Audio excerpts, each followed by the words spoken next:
There's a heated conversation in Denver and Cap Hill tonight about safety changes made to 7th Avenue. At times, you had neighbors yelling over one another about a new bike lane project.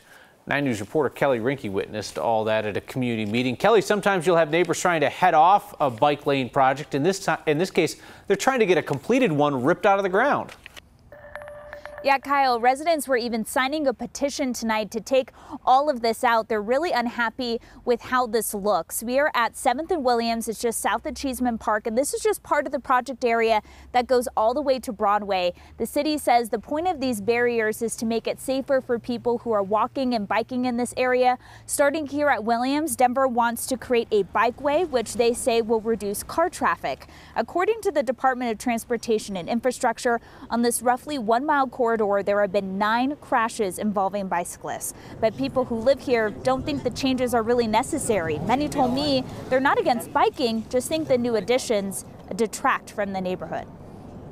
Opening my shades in the morning and seeing all these white poles that look like they're going on, and then how things are painted on the streets, it's just obtrusive. So neighbors gathered for a meeting at the park, quite a few of them. Bicyclists heard about the meeting and they decided to join them to fight for this project. People who bike don't want to see it go away because they say the additions make them feel safer. Not everybody can move here and bring 2 cars and expect to get around without traffic congestion. So the city's trying to do something.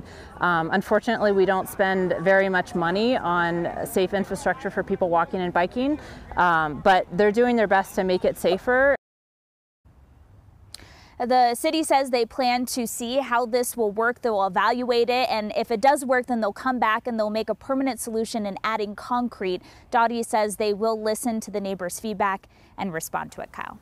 So I think people can understand, we want good aesthetics, also want to preserve lives, and hopefully maybe there's a solution that is aesthetically more pleasing and also keeps people from getting killed on 7th. Yeah, I think everyone here had the same goal. They want to make sure that biking is accessible, that people are safe. The city also recognizes, hey, we know this isn't aesthetically pleasing. We just want to see how it works before we make a permanent solution. All right, Kelly Rinke reporting from Cap Hill. Thank you.